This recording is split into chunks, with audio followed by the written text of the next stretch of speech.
North Cooch Area Sanitary District agenda for March 20th. Roll call. Don Billings, Brian Briggs, John Bruggeman, Roger Jackson, Walt Bowler, and Mike Rudd. Members absent, Robert Anderson, Bob Anderson, and Robert Thompson.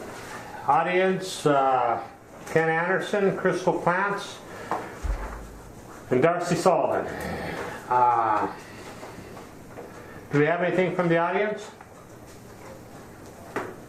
Mr. Chairman, I just would like to administer the oath of office to the new commissioner, Walt Wooler. Okay. So be it. Go ahead and take the oath of office. Thank you. Both please raise your right hand. Repeat after me. I, Walt Wooler, I, Walt Bowler, do solemnly swear do solemnly swear that I will support the Constitution of the United States that I will support the Constitution of the United States and of the state of Minnesota, and of the state of Minnesota, and faithfully and faithfully and to the best of my ability and to the best of my ability discharge the duties of board member discharge the duties of board member in and for in and for the North Koochiching Area Sanitary District the North Koochiching Area Sanitary District during my continuance in office. during my continuance in office. Congratulations, thank you. You just sign this form there? Sure. And I'll get that from you. Thank you. Okay.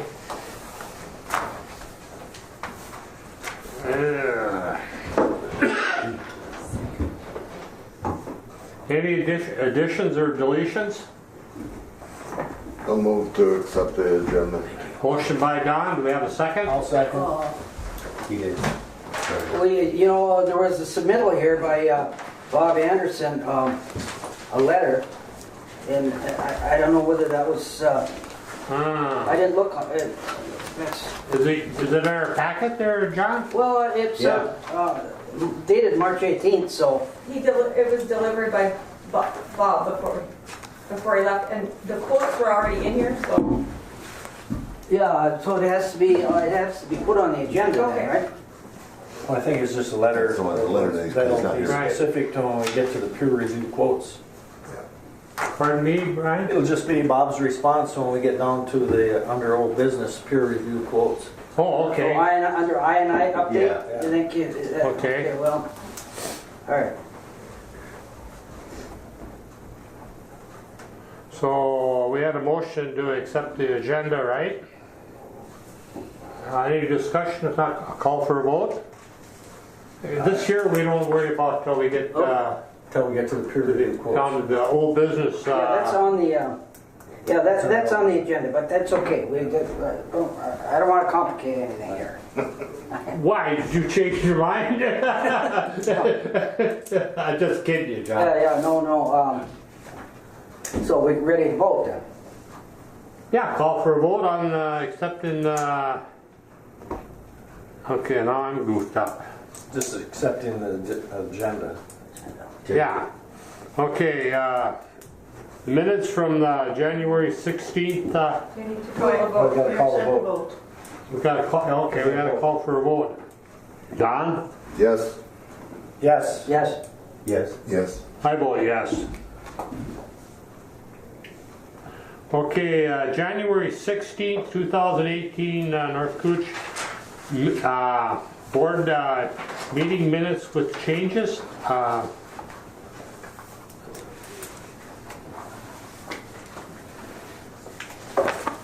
What were the, Why does that keep popping up? Because it was voted down last time, so Yeah. we made some changes. And we were going as requested, and so we put that back on the agenda. At the end of the day, if you don't pass the meeting minutes, you don't pass the meeting minutes. We still have a recording, we have a video and an audio recording, so.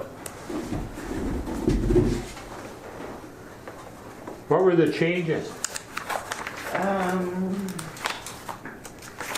On the top of the second page, there is the discussion about when the SOC had actually been taken.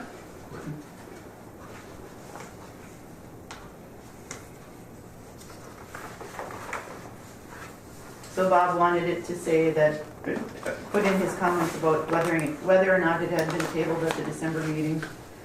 And I responded that it hadn't been, and then we went on from there, basically. You were saying if you table something in December and then you don't act on it in January, it's automatically. So what Robert's rules say, so in this instance, it was tabled in November when we went back and looked. So because of the fact that it wasn't untabled in December, means that when we came to January, it automatically falls off the table according to a version of Robert's rules. There was no intention for that. That was truly just a miss in November that we had tabled it and it just didn't get properly put back onto the agenda that we needed to untable it. But I'll point out that in December, everybody did, or we approved the agenda. There was no changes to that or anything. Nobody brought it up at that time except for, yeah, it wasn't brought up in the December meeting, so. So that was where the confusion came about with the meeting minutes in terms of that. Last month there was discussion about, because of that, whether or not the SOC was appropriately voted on and signed. I move to approve minutes. The January minutes? Do we have a second? Second. Any discussion? I'm kind of, I guess, I'm kind of lost. Are you lost on, or Walt? I read through it, I kind of understand what you're saying. Well, Bob's thing was, if you table something, how do you do it at city council? Did you? Well, if it's tabled, it's not up for discussion under, But if we table something, there's no discuss discussion. the next meeting and it's, It falls off the table Falls according off to the it. table. is that how you did it? City Hall? I didn't think so. Well, and that's what one of Bob the, was arguing. that's one of the things with Robert's rules. Like, Robert's rules are guidelines. They're not, there's no regulatory strength behind them. And I think we talked about it. There's 10 or 12 different versions, or we're on the 10th or 12th version or something like that of Robert's rules. And they're guidelines. I don't know if anybody follows them appropriately to the letter of the law. I think everybody does their best. And there was no malice intended. It was, and truthfully, we're all kind of part of this because nobody caught it. No, this has happened many, many times, I think, remembering back to the past. Somebody says, table it because we want to study it further, and then it doesn't, nobody untables it, and you bring it up at some other time. Anyway. And we gotta move on. I mean, Yeah. the point should really have been that at that meeting, somebody should have spoke up and said, hey, this was tabled. We shouldn't really be talking about it now unless somebody wants to bring and put it back on the table. It's hard And to I remember didn't those happen. things. And, you know, you gotta move on. Yeah. I mean, we're not gonna change anything. And at the end of the day, it's not that the vote was a 4-4 vote and it just barely got through. I recall it was a 6-1 or 7-1 vote. Say let's vote. This is the one on the main line, right? I'm sorry? I guess was this on that main line, that interceptor line? No, I think it was about schedule compliance. Yes. So, I mean, we gotta move on. It's, you know, it should have been brought up at that meeting that, hey, it was tabled, you know, blah, blah, blah, and it didn't happen. It got overlooked. And it's, you know, it got voted on. It's not gonna change the vote.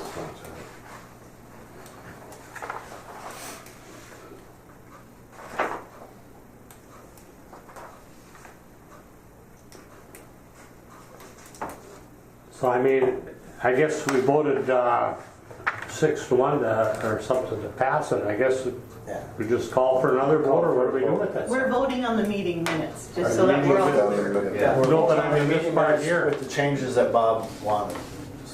The January meeting minutes right now. We'll move on to the February ones next, just so we're all clear.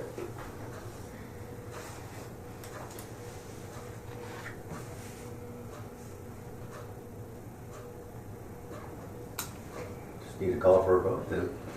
Done? We have a motion and second, right? Yes, Right. Yeah. Briggs and Bergman, Briggs I and mean, Billy. is there any more discussion on it or call for a vote? Call for a vote. Yes? Yes? Yes. Yes. Yes. I vote yes. Get it over with.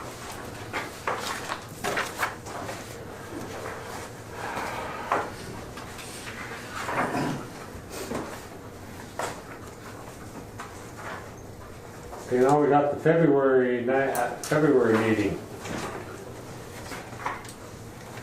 And also in your packet, there was a change requested for the committee of the whole meeting. We did pass those minutes pursuant to the changes. So the modified minutes are just in your packet, just as an FYI. Okay. I'll move on the February minutes. Second? Second, Brian, second by Don.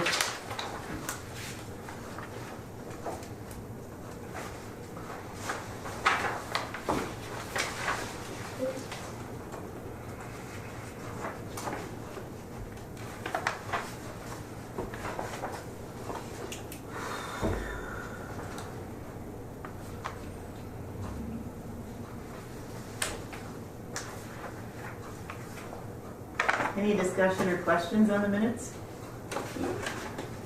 Call the question.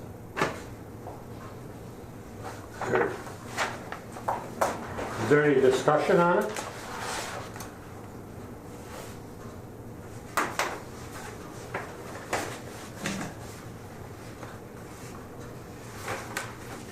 The only thing I guess I have is it'd be nice sometimes if we have changes like this ahead of time, so you don't have to make a decision right at the meeting how you want to go with it. I sent them to you on Friday. And these ones just are there's no changes to these. These are just the minutes from February. Okay. Is there any more discussion? If not, call for a vote on the February? Yes? Yes. Yes. Yes. Yes. I vote yes.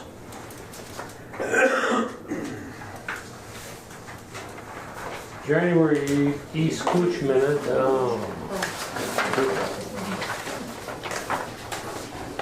Those are missing from your packet. We missed them. Had them on the agenda, but missed them. We can get them both to you next month. So we'll just, okay, we'll just move to disbursements. Yep. March disbursements of $691,083.99. Do I have a motion to accept that? So move. Motion by Don, do we have a second? Second. Second by Roger. Mr. Chairman, It's 69. I thought you said 690,000. 69,000. 69,000. Oh, 69,000, okay. Correct the record. Not used to dealing with them big numbers. Yeah. That's your checkbook. Do we have any discussion on that? If not, we'll call for a vote. Yes? Yes. Yes. Yes. Yes. I vote yes. Okay, financial report. So you have all your reports in there, but in addition, we need to change the signatures on the Bremer accounts. So if you're an officer, which means you, Mr. Bruggeman, Mr. Billig, and Mr. Rudd, you all have to stay behind today and sign some papers for us. It's okay, it's painless. Okay, that should take care of disbursements. Old business. Oh, we have to vote on the financial reports. Financial report. Second. Roger. Financial. That was, Okay. we had Don and Brian. Just a minute. Don and Brian. Don and Brian. I'm driving. Yes. Yes. Yes. Yes. Yes. I vote yes. Okay. Old business. Union negotiations update. Going to mediation. Yep, so 2 updates on the union negotiations. One is that I was just notified on Monday, I believe it was, that their lead negotiator is no longer with them in that, I'm not sure if it's in that position or just period. So there's going to be another gentleman filling in for him for a little while. and they're in the process of hiring somebody new. So depending on how fast things are moving, our new negotiator will be Corey Bergerson. I talked to him for 15, 20 minutes the other day. Seems like a nice guy. He's been around for a while, so we'll start dealing with him. So this is a new union rep, New union rep. okay? And then the other part of this is, before the previous rep left, at the closed meeting, we voted to go to mediation. So we have now, it's been filed with Bureau of Mediation Services, BMS, and the gentleman from BMS has contacted me and Corey to find out about dates. So we're kind of trying to find out what their openings are, and then I'll go back to the negotiating committee and we'll talk about what dates might work for people. So did I understand you right, that this new BA is temporary until they get a replacement? Is that what? Or is this BA gonna run through the whole negotiation? I think they're still trying to figure out, it's new for them. So it sounds like he'll probably be going through the entire negotiations with us, but he'll be bringing along somebody else that will be their rep going forward. He's just stepped in to try to keep things moving, and then we'll take it as it comes with him. So we may start negotiating with one guy and end up with another one. It's possible, but the way it sounded is he was going to, it sounds as though he's going to take care of us all the way through until we sign. But it's likely that he'll have somebody else with him, whether it's a new hire or whether they assign somebody from within their organization. I think it's just so new that they're still trying to figure out what to do. Well then, what have you heard on the mediator then? Nothing. Yeah, he's made contact, that's what I said. Has he scheduled a meeting or anything? He's asked us when possible dates would be. So we're just trying to work, I'm trying to work with those two gentlemen to find out what availability they have and then bring that availability back to the negotiating team. I'm not sure if their openings are within the next couple weeks or the next couple months. So we'll take it from there. It's the state, they're very bogged down in most of their departments. I would say that we're probably not going to be, we might have our first session by the end of April, but it's not going to be by the end of March for sure. Yeah, it'll all hinge on the mediator's schedule. Yep. And how much time we think we may need and, Because he comes up from the cities and. yep.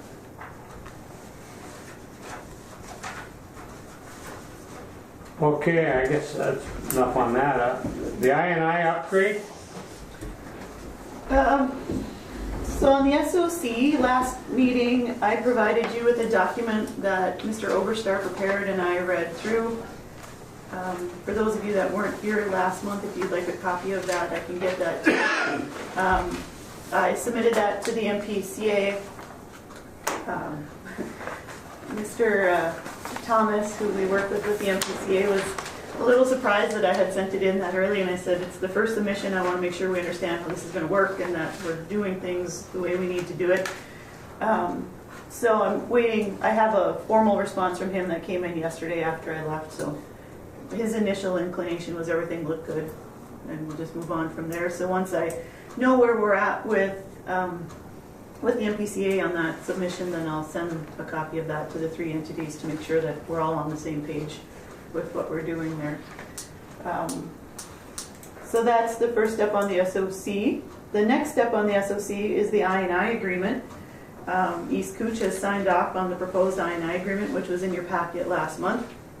Rainier brought it to their committee yesterday, I believe it was, and it goes in front of their city council next week. Been working with Cheryl out there. She hasn't seen any issues with it. She has no reason to think that there's going to be any issues with them agreeing to that. International Falls, on the other hand, sent us a copy of their changes yesterday, late in the afternoon. I was able to get Mr. Oberstar, our attorney, to review it, and there are some fundamental issues with the changes that International Falls has requested. In some instances, they've requested changes in the I&I agreement that are based on conditions of the SOC.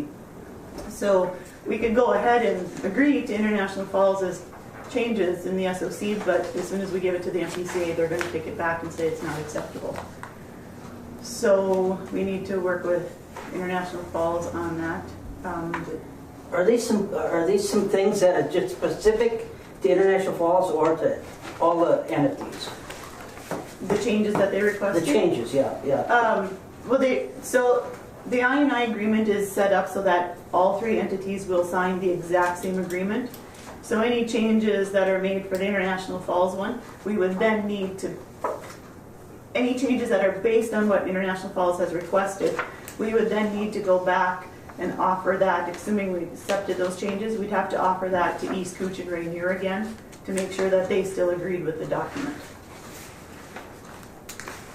So the other part of this is ultimately I was hoping that we would just have some basically word choice changes on the document from International Falls because we waited so long for that. I was hoping that we'd be able to get that approved today at this meeting by this board. And then we would be ready to go. Unfortunately, now we're up against the wall a little bit because now the next time that we have a regular meeting is April 16th, which means that we would have to have that buttoned up with all three entities, be ready to sign off on it because it has to be submitted to the MPCA no later than April 28th. So it'd actually have to go in for the 26th. So it makes things a little bit difficult. And if we don't get it in on the within that 90-day period, there will be fines levied. Mr. Chairman, Go ahead. is there any way to request a short extension given those facts? There is language within the SOC that we could ask for an extension. My gut tells me that the MPCA would come back and say, you've had 2 years to work through this. Well, wouldn't hurt to request, right, Mr. Chairman? I think, Gary.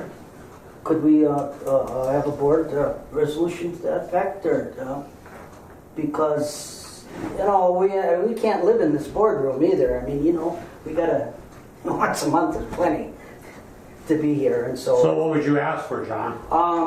An extra whatever, another month.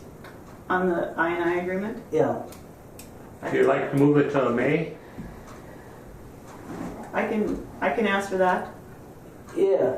Like I said, I think the chances of them granting that extension are slim. Okay. At Okay. best. But if we have a board Yep. act on it, then it's not anybody's fault except for Go ahead, ours. I've Don. got another question.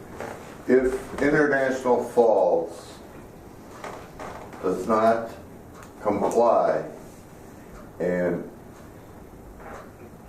MPCA will fine North Cooch, North Cooch then has the power to have International Falls reimburse North Cooch for that fine? And that's one of those things that David Oberstar and I have begun to talk about. In the ordinance, there is some language that we passed in January. There is some language associated with levying fines against our customers. Really, the unfortunate thing, if we don't make the deadline, is that the I&I agreement is really what gives the district the authority to levy those fines neatly and cleanly. What I'm looking at is that North Cooch can't come back to Rainier or East Cooch because Because they North Cooch got fined. You cannot come back to East Cooch or Rainier and ask for reimbursement of that fine.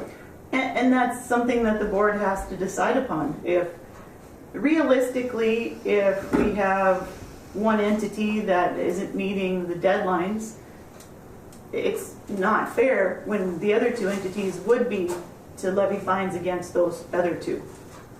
So that's something that the board has to come to terms with and agree to, that if there is one entity, be it International Falls, East Cooch, or Rainier, that for some reason doesn't make a deadline, which leads to receiving a fine from the MPCA by North Cooch, this board, this district has to be prepared to be able to say, that fine is actually going to be levied against East Cooch if they don't meet the deadline, or Rainier or International Falls.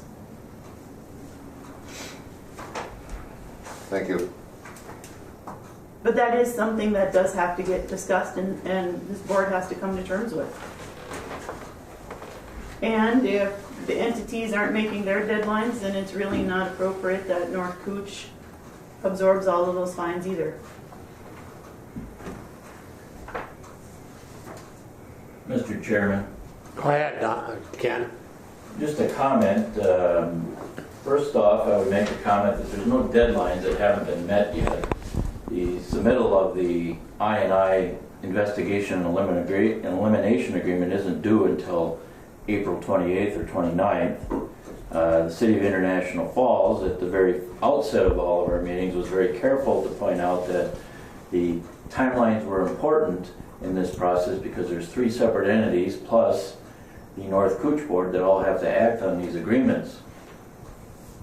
So we've submitted our proposed changes on a timely basis. There's 5 weeks left before the submittal has to be to the MPCA.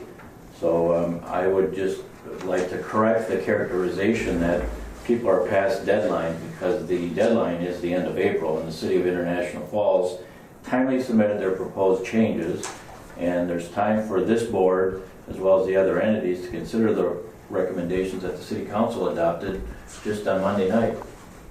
So I you're, forwarded to this office yesterday afternoon after a meeting on Monday night. So we've been timely with our review, and those changes are the changes that the City Council acted on and requested be included in the I&I agreement, which is what we were asked to do. okay, so the city council has agreed on the I&I? With revisions, and we submitted a copy of our So now line changes to the agreement, and a clean copy as well as a signed copy of the agreement with our changes in it. And we submitted those yesterday afternoon.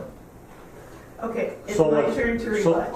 Go ahead. Because when the I&I agreement was submitted after the SOC was signed to the 3 entities, they were asked to have a response to us within 2 weeks so that we could make timely changes. East Cooch got back to me and Rainier got back to me within the 2 weeks. It took International Falls 6 weeks to respond to me. Mr. Chairman, who put a 2-week deadline on submitting something? I did. So, We are the authority in this instance. well, Mr. Chairman, my comment would be is that 2 weeks is an insufficient time to read an agreement that we have to comply with and go through a committee process and an engineering consulting engineer review process and a city attorney review before the city council can act on it. So 2 weeks is an insufficient time frame. Mr. Chairman, Go ahead, John. would the month, I mean, would that satisfy you?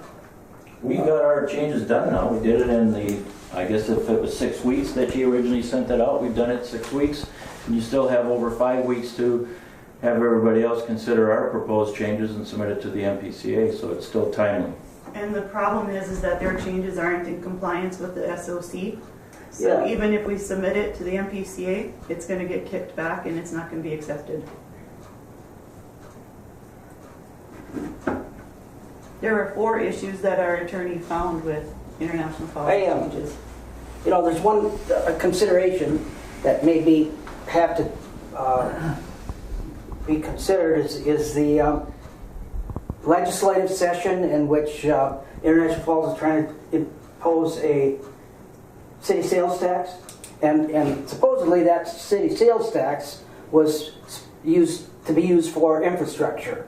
And I was told down at the state capitol that City of International Falls has talked to legislators and said that the city sales tax will be used for something like I&I mitigation, or that's one of the possible uses for a source of money for the I&I work.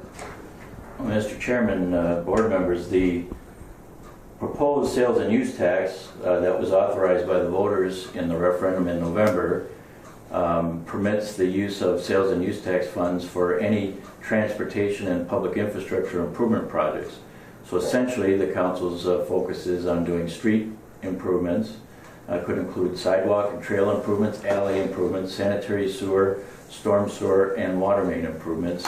We also have to paint 2 water towers, so all of those would be eligible activities for the use of sales and use taxes. That's correct. Right, I mean, that's germane to this conversation. If the city has a pool of money that can be used for this thing, that should help you speed things up, right? Actually, doing the improvements, that's our hope, is that it's an additional revenue source in addition to the sewer rates, the water rates, and the property taxes that we levy to try and address our infrastructure needs as quickly as possible. This would be an additional revenue source, and how and which projects are done is a city council decision for them to make. So you said there's 4 problems with International Falls proposal? 4 major problems. What are the 4 major problems? Some of the language that they changed, which is stated in the SOC that has to be required.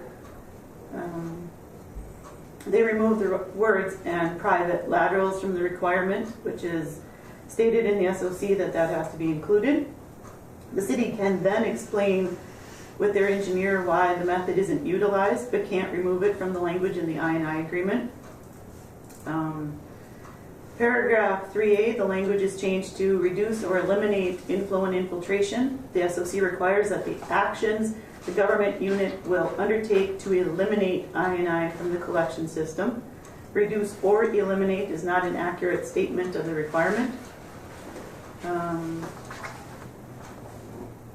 Paragraph 4, the language was substantially revised to provide that the government unit agrees that it may request an extension of the compliance date. The SOC specifies in Part 11 that only the regulated party can require or request an extension. And in paragraph 5, the last sentence was revised to provide that the government unit provide a revised submittal within 30 days of the government unit's receipt of the deficiency notice. The SOC requires that the submittal be provided within 30 days of the deficiency notice by the regulated party. Their proposed revision is inconsistent with the SOC. There was also language removed.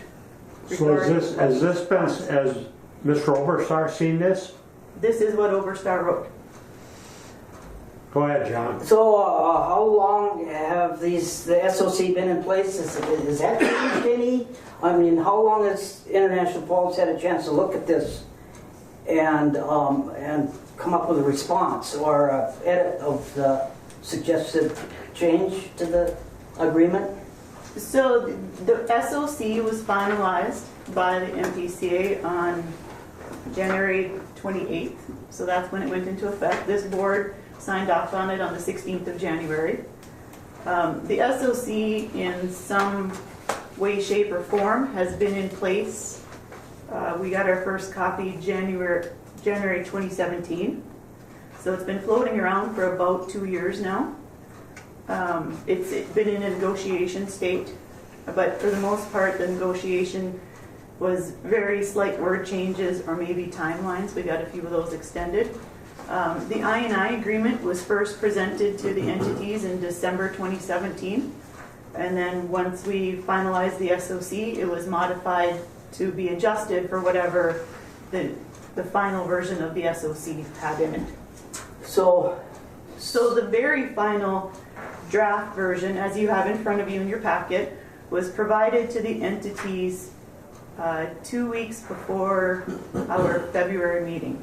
It was provided to them on February 5th.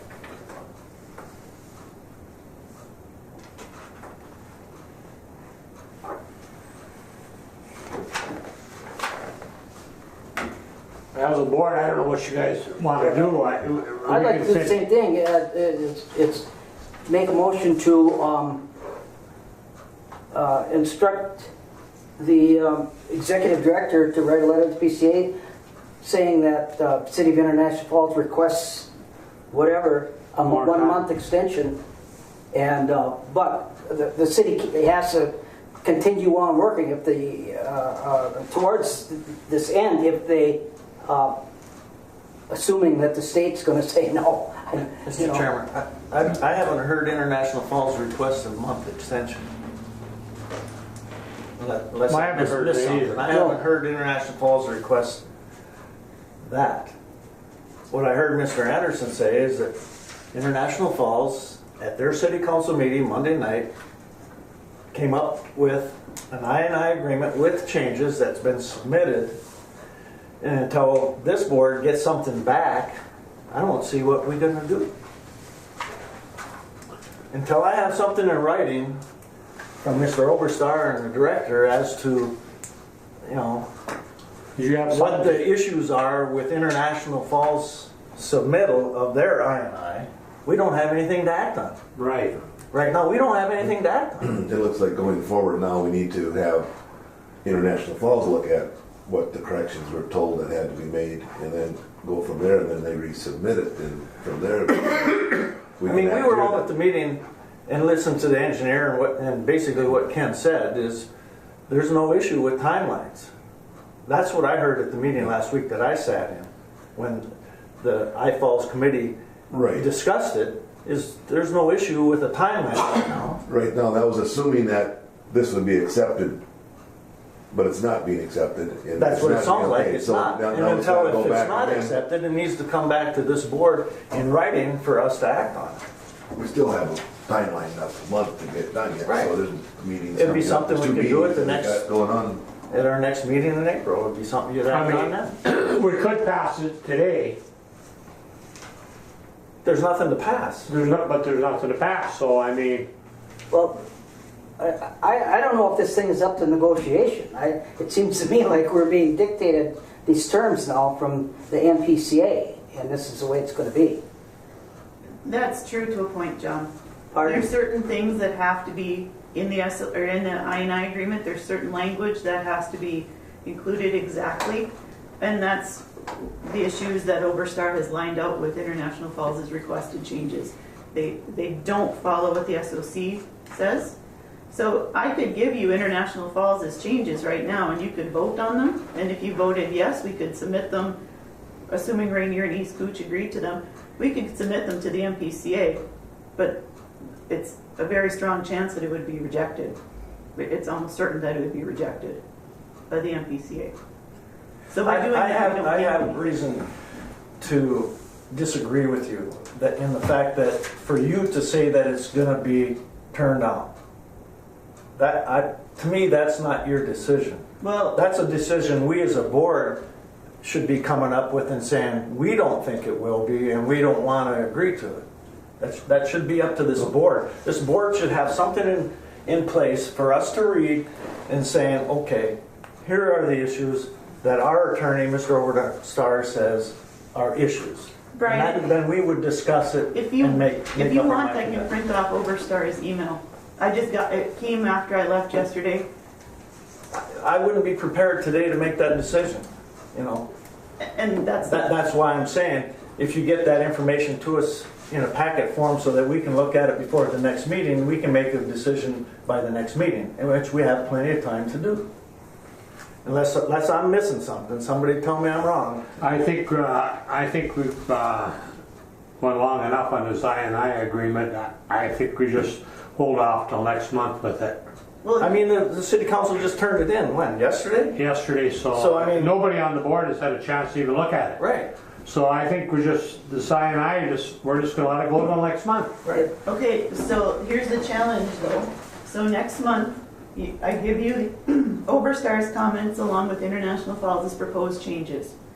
So now if you vote to accept or reject any of that at the April 16th, 17th meeting, we only have 10 days to get it back to International Falls to have them act on it, and same with the other entities, to have them sign off on it so that we can submit it in time. I don't think there's a timeline set in stone that has to. No. There is absolutely a timeline set in stone. It's in the SOC. I was at a meeting and it didn't sound like that to me. When have you been at a meeting with the MPCA? I didn't meet with the MPCA. We discussed it, Mr. Chairman, we discussed it in a meeting. I don't think the MPCA is gonna come down and start levying fines unless they see that we are not doing what we should be doing. I And agree. in the meeting, we said, hey, in good faith, International Falls has been doing this, it's in good faith, and if they're gonna have to have an extension, the MP says, hey, we see that you're working it, we're okay, you know. I mean, they could come back and say, no, we're not gonna, but I don't see that happening. I don't think they're that hard line. Mr. Chairman? Go ahead, Yeah, John. I would agree. And the fact that the first set of fines, I'd be willing to take that chance, you know, push them a little bit. You know, City of International Falls, no doubt, they're delaying this whole thing, but they do have work that cannot be done, you know, when it's 40 below, you know. And they have to line up the people to do the work and whatever. So there is those logistical things that, you know, that are in play here. Go ahead, Don. Is it my understanding that North Cooch, us, has to submit one document to the MPCA that we, all three identities agree upon what the timelines and everything that's in this I&I agreement? If International Falls submitted changes to this I&I agreement, it has to come back to East Cooch and Rainier, and that's going to be over the timeline because our meetings are way after North Cooch's meetings. So North Cooch is not going to meet the existing timeline. Yep, they're gonna miss their deadline. Fines will be incurred.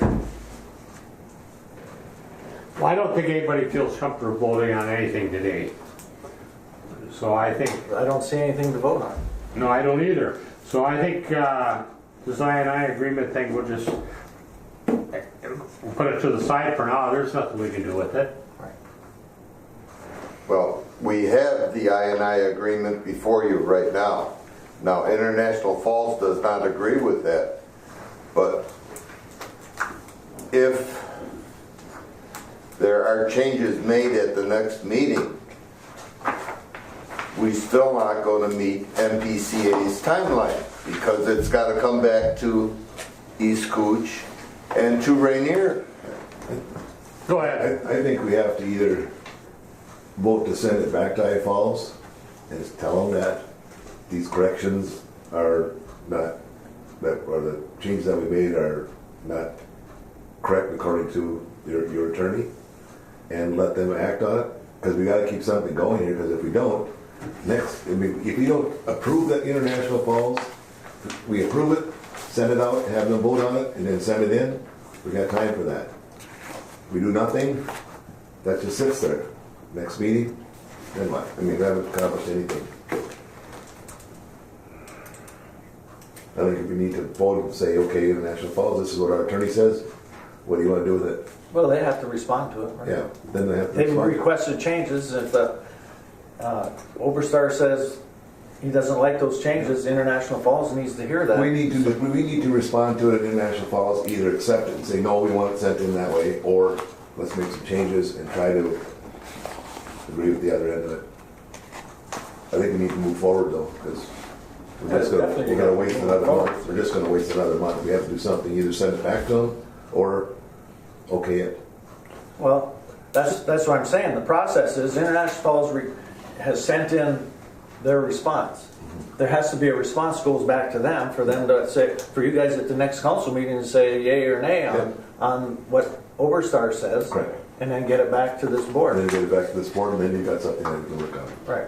So what you guys are saying, if somebody makes a motion to pass this, and it passes, am I reading it right? Is that what you're saying, Walt? Well, I don't think we can pass it because I Falls isn't in it yet. I mean, you Right, pass it so- as an entity, so you have all three of them included into it, and I Falls is the one that she's saying is not gonna be accepted. So I think we need to send that one back to I Falls, back the one we got from Iron Falls, send it back to them with the corrections that the attorney says should be on it.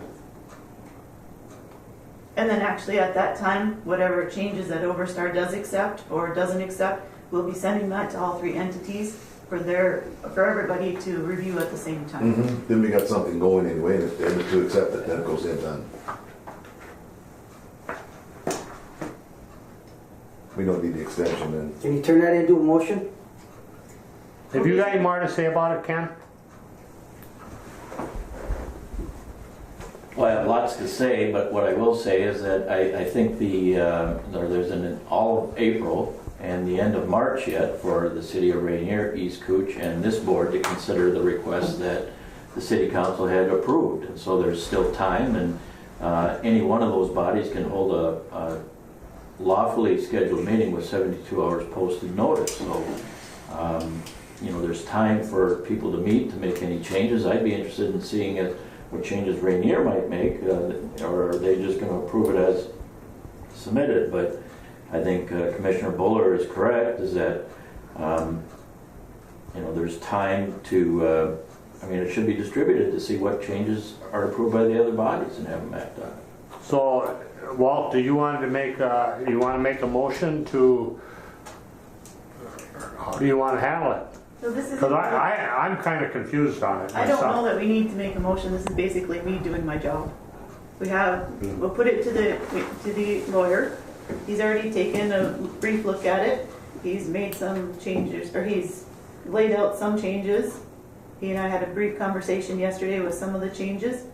I'll mock up the document and send it back out to the entities for their approval, and we'll see where we end up.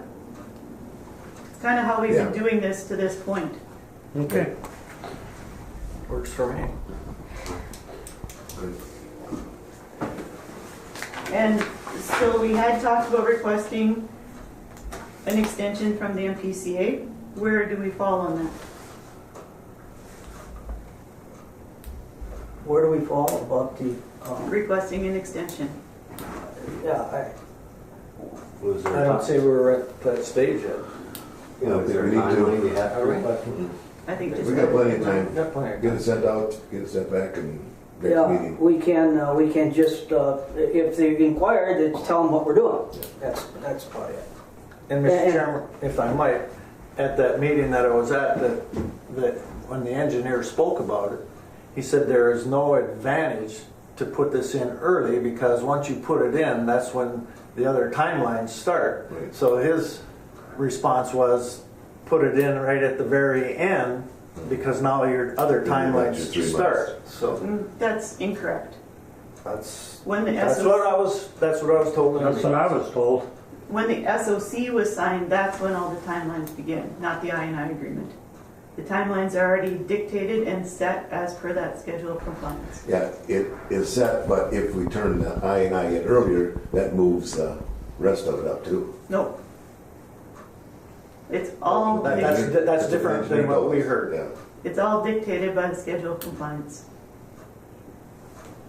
The I&I agreement is only there as an agreement between the district and the three entities to enforce what's already in place with the schedule of compliance.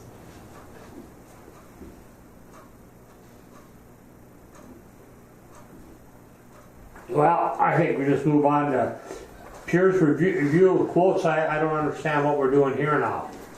You want to review the firm we hired? There was a request that we go out for peer review quotes to confirm. Let me back up a little bit. Let me tell a story here. When we did the plant, which finished in 2014, there were we believed we had a 3 million gallon wet weather plant that could handle 5 million peak hourly flow. We also, at that time, made changes to the EQ basin and put in different pumps. This hydraulic study that AE2S has prepared for us now says that the plant that we have is a 3 million gallon wet weather plant, but can only handle 4.2 million peak hourly. In addition, he's saying that the pumps that we put in at EQ are not appropriately sized And the piping coming out of EQ, which I don't believe was changed with the project, is not appropriately sized for the existing pumps. So we have an engineering firm that delivered us they delivered us the project. We have another engineering firm that says, maybe what you did with the project isn't quite right. So the thought is that we go out for peer reviews to see what a third party says on either of these.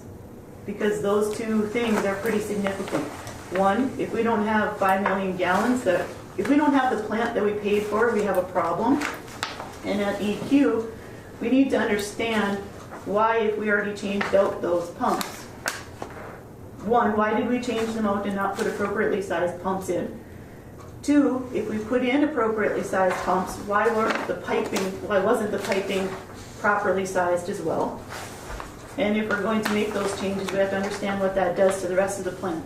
And from our conversations with AE2S, they indicated that that pumping and piping project at EQ could range from $500,000 to $2 million. That's a pretty significant investment to make when we already made an investment in there 5 years ago. So what the thought was here was that we would go out for peer review just to see what a third party says, because we do have kind of conflicting results and projects here. Your recommendation? I think, well, solely based on cost, SEH would be a nice fit. SEH, because of the Island View project, is very familiar with our plant and our operators already. To me, it looks like they would probably do the most cost-efficient job. I don't have a problem with Bar Engineering. It's a engineering firm, I think, that works with the mill, but I don't know that they've had a lot of municipal type business in the area. I believe that they probably do a very fine job as well. It's just that the price is twice as high. So your recommendation is with SEH? SEH. So they're quite a different, I see Bar is almost $12,000. They're taking different approaches on that. SEH feels that they can do most of the pre-work tabletop-wise. They don't have to come for a visit, whereas Bar, given the fact that they've never been here, I think is one of the driving reasons that they want to come up here and take a look at the plant and kind of do some data mining for themselves. Did SEH give you kind of an estimate? You have one from both of them. I see the one here, I didn't see, I'm looking for the price, It's about half. Mr. Chairman, I would so move to approve SEH bid for a peer review of our plan. so in other words, we don't really, the outfit we hired, we don't really trust them. No, that's not what we're saying. We're saying that we had two engineering firms that the project gave us different results than what we thought the project was going to give us, according to AE2S.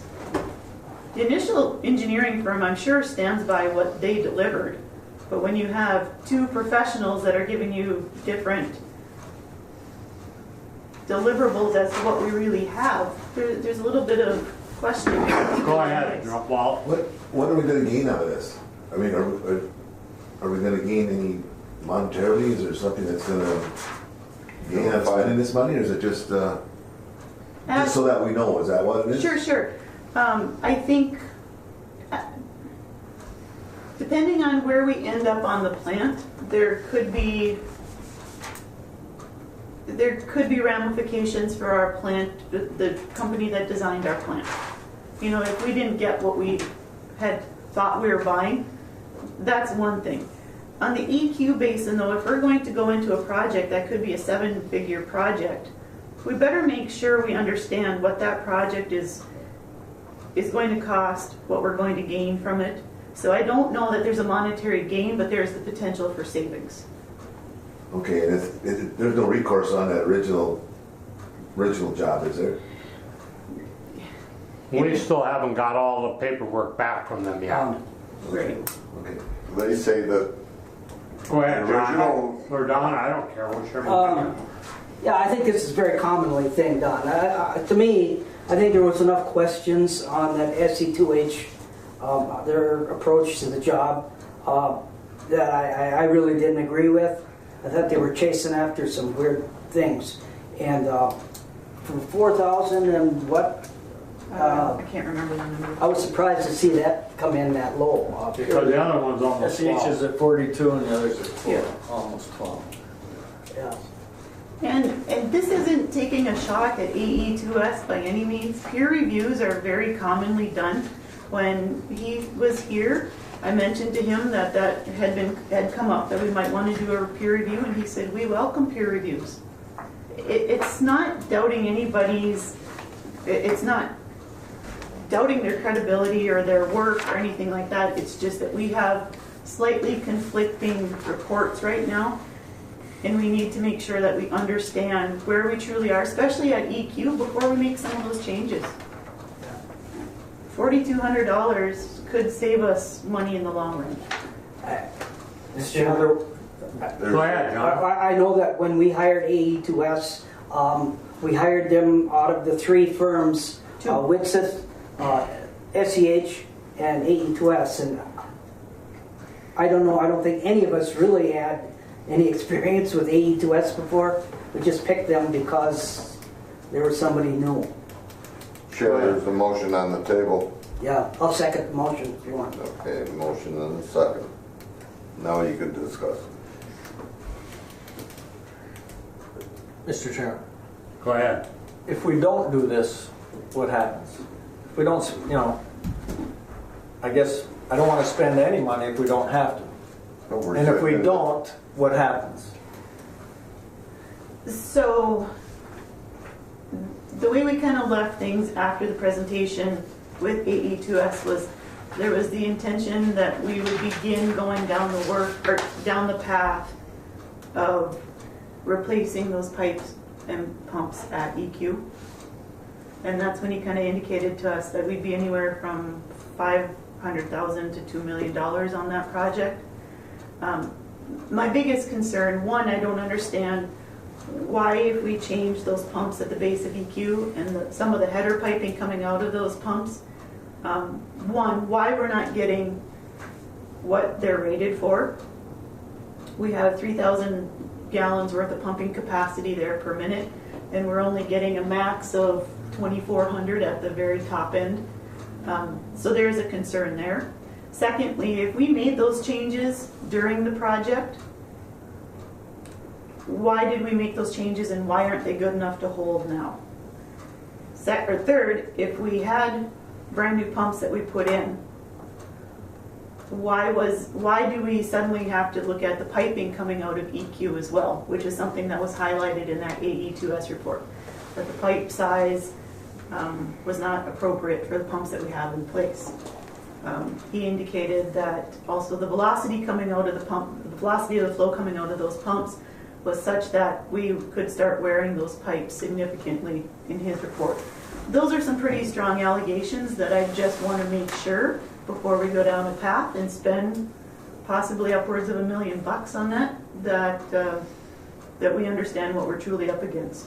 So you're saying we may have to spend $1 million to get what we think we need to have out of the EQ so that we don't get into a situation where we can be fined for discharge. We could have spills, like it wouldn't even necessarily just be fines for discharges. If we blew a hole in one of those pipes, there's no way to get flow from EQ to the plant. It would be a bad situation for us. Maybe when I we did don't- the remodel of the engineering firm, didn't realize that when we remodeled the plant, that should have been, the EQ should have had a bigger line at that time or something. Well, and that's kind of where some of this comes as well. That's, I think, one of my biggest drivers. We went through this project, we put in new pumps, we put in a new header, but we didn't change any of the actual piping once it came out of EQ. So why was that either not done or missed? Is my first question for that. And then for AE2S to come in and identify that, great, if that really is an issue, but why didn't we talk about that in the first project? So that's why I think having a third set of eyes to look at that and say, we're good or we're not good and we need to do something, that's kind of where I think we're at. So I mean, we've got a motion to hire, SEH. yeah, so is there any more discussion? If not, let's call for a vote on it. One more, is that a not to exceed figure? What's It says that? lump sum not to exceed, is what Yeah. it says on Yep. Just want it stated that way. yeah, it's in your proposal. Any more discussion on it? Mr. Chairman, a question? Go ahead. So does SEH provide consulting engineering services to Rainier and East Cooch now? Or just one of them? No, SCH is both East Coach and Rainier. But they're a licensed engineering firm. Sure, I'm aware of SEH. Was that gonna be a conflict then? No. It's a project. We're not asking for people's political opinions on anything. They're certified engineers. They're Yeah. licensed. They're professional. They're staking their certification when they do a project. There's nothing biased about engineering. It's numbers.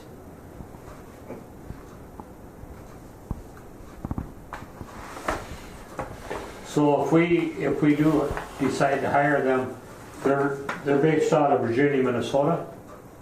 Jason's out of, his home base is Ely, the office is Virginia. There's another one of the engineers I think is out of Duluth and another one out of the cities. But most of this is all tabletop computer work anyways. I understand that, but if the board decided they wanted a face-to-face with him, Well, in terms of a face-to-face, we could talk to them about it, but given that Jason is the engineer on the Island View project and SEH is also part of the airport project, I know Jason comes to town on a regular basis. We might be able to tie into that somehow. I think he's done stuff like that with East Cooch when possible. Yeah. well, if there isn't any more discussion, let's call. I have one more thing. Go ahead. So if I understand it, what we hope to gain is to find out which one is right. So far as the people that put it in or AE2S or whatever. That's what it boils It's down to. to find out who's right. Yeah, Right. and it's possible that, because none of us were here, I don't think, well, a couple of you, when the project went through, maybe it was acknowledged that the piping coming out of EQ wasn't appropriate for the pumps that were going in, but they couldn't afford it at the time. I don't know that. I don't know why any of those pipes weren't changed, so it might not necessarily be that Widsith was wrong. There could have been a conscious decision made to not address that. I don't know that. That's what we're gonna find out with the peer review. That's kind of my goal. I kind of look at this as a little bit of insurance.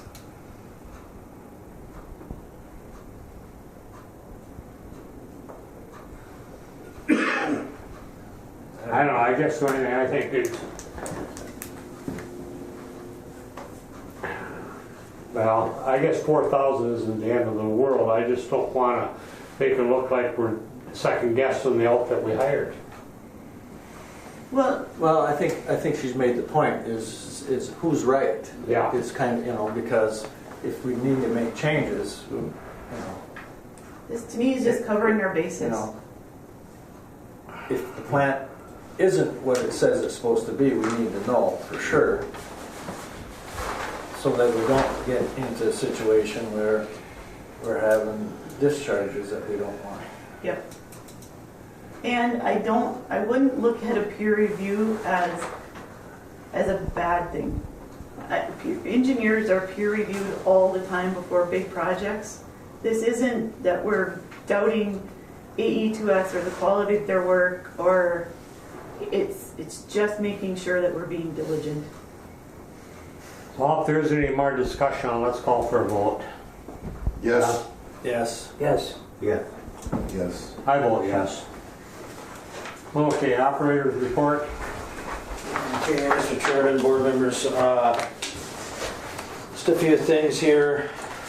We did this week, we're starting up our chlorination system. As of April 1st, we have to start chlorinating and dechlorinating So we start everything a week and a half, 2 weeks early and run everything and check all our residuals and make sure everything's set right for our dosages and stuff, and then we'll turn it off till maybe next week sometime. But we're running it right now and just checking everything and making sure everything is up and running properly. So we are running our chlorination system right now for a few days and making sure everything's working properly.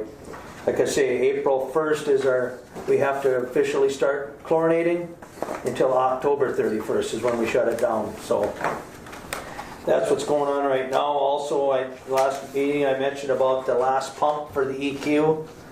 The ones that we got down there, we had seals and bearings put in them. We did have the other one back last month. It was in the shop. But with the weather and stuff, we didn't get it in right away.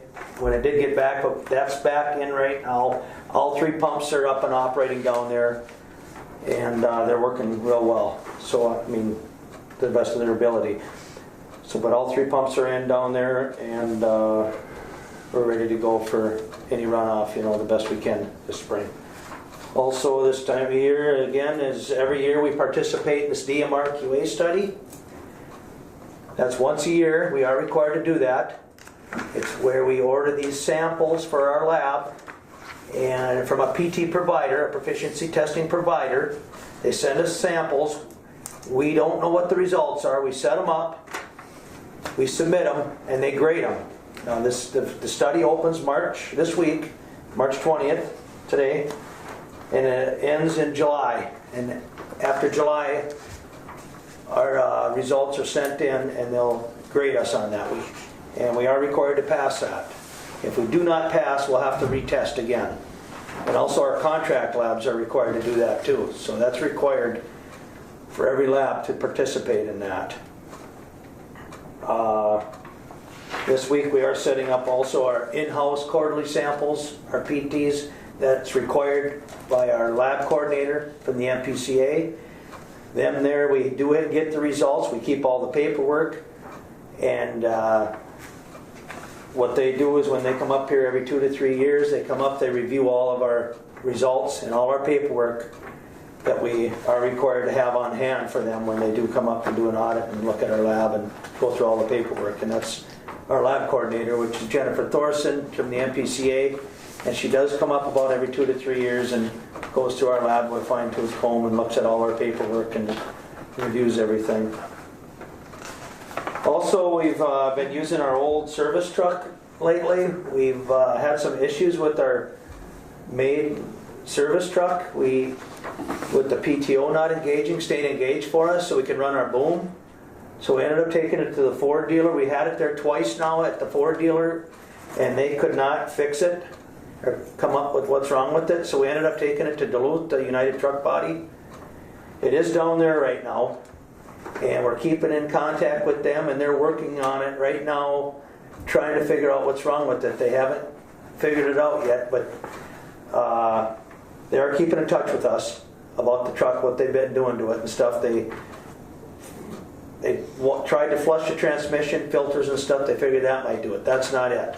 Now they're working with the PTO provider that provided the PTO, the manufacturer of the PTO. So that's what they're working with right now to try to come up with what's wrong with that truck, why it won't stay engaged for us. So, like I say, we're keeping in touch with them, and they're working at it slowly, or whatever they're doing. But How old is the truck? 2008.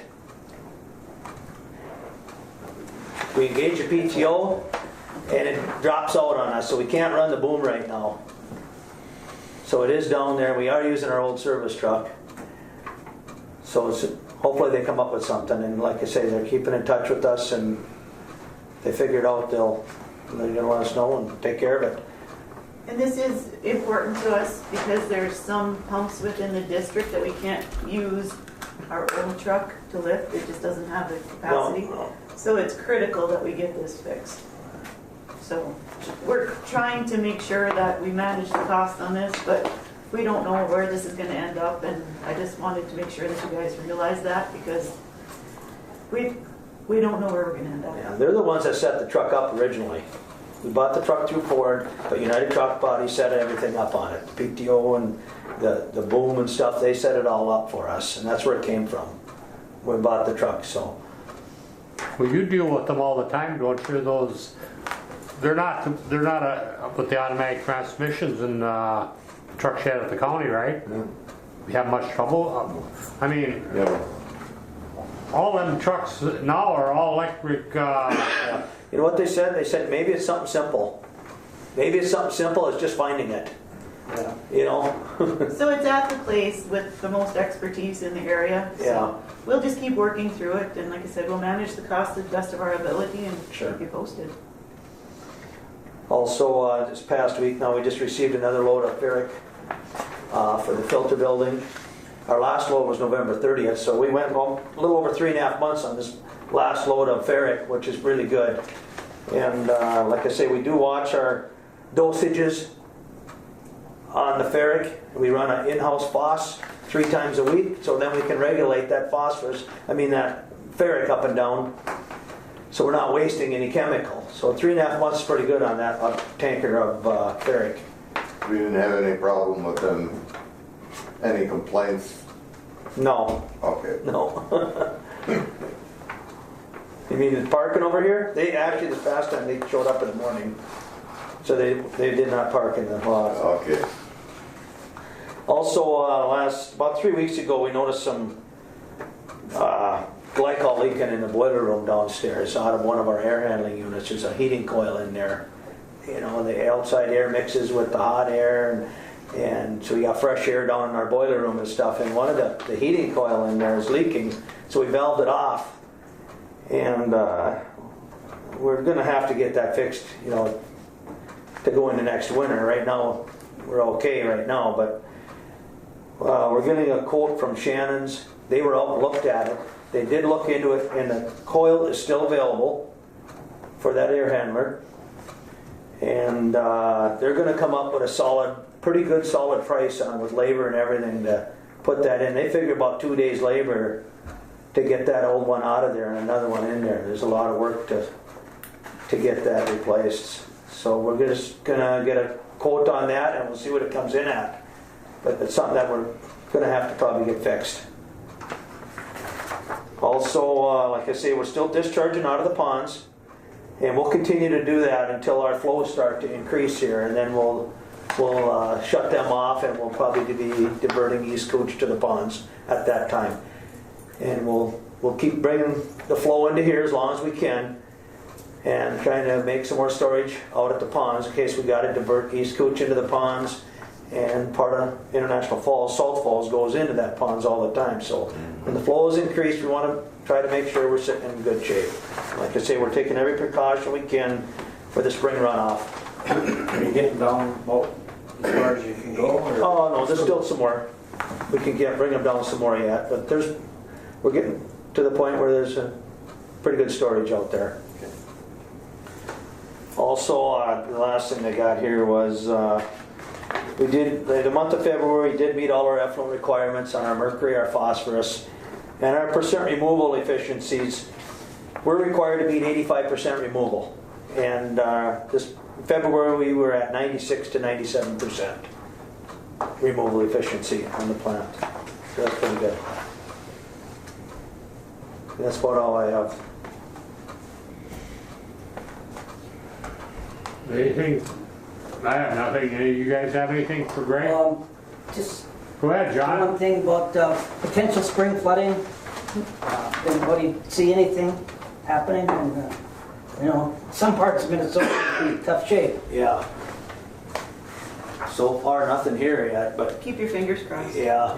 Yeah, no. I looked at the roll curves this morning, and everything looked normal. I mean, so We're fortunate right now that it's still freezing at night, or getting Yeah. close enough to freezing, that it's kind of slowing the meltdown. yeah. So hopefully we can stay. Maybe it's one of warm those during the years day. where it freezes at night and thaws during And the that's day. kind of what we're hoping, No rain. keep the rain away and Yeah. And we're managing to the bottom of the curve instead of the middle of the curve. So Yeah. we should Yeah. get it there. And I believe the river elevation right now is almost to the point we can turn the effluent lift station off, so that's in good shape. Oh. so only time will tell. All hinges on Mother Nature. Exactly. That's the difficult thing. And she is good, because she's not really Diane Friesen Yeah, back at yeah. night, so that's pretty close. Yep. And as for the director's report, I think everything that I've been working on, we've already discussed. The only thing I forgot to do was, we didn't, if anybody had anything on their disbursements or anything, We've talked about it. did we? Okay. We didn't have any questions then. And in your packet, you have the WIP funds that were transferred for February based on the flows. And the next meeting is either the 16th or the 17th. It kind of started in January. We had a meeting that went to the Wednesday, so we started just putting it out as an option. But it's up to you guys whether you want to stay firm on Tuesdays or whether you want to start looking at Wednesdays as well. Well, the reason we went, because it was, you have a conflict like on Just Tuesday? don't worry about April. Oh yeah, we're gonna worry about it. I mean, Friday. Huh? I won't be here. You won't be I'm here? gone all month of April. Okay. So that's the board's pleasure. Tuesday or Wednesday? Oh, Tuesday the 16th then? Yeah. 16th or 17th? I'd say 16. 16th is Tuesday. Normally it's on Tuesday, but then you had conflicts, but you won't be here. So we'll go Tuesdays? Yeah. Okay, Tuesday 16th, you're saying? Tuesday the 16th. Bright and early. It might even be bright by then. Okay, that's another problem then. You're gonna be gone the whole month of April? Well, What time? 7:30. Oh, jeez. Whatever, at 10 o'clock. Well- That's at the board's pleasure too. It's up to you guys. If we're gonna do anything with negotiations, then I'll have to, it probably won't happen till, huh? probably won't happen then anyway, Okay. knowing the mediator. Okay, hold Take it on. as it comes. There's 4 of you on the negotiating team, so. You guys ready to adjourn? Yeah. Roger, you're making the motion? Yes. Second. These are done. Got a motion to adjourn? Yeah, Mr. Roger. Bergman needs to sign.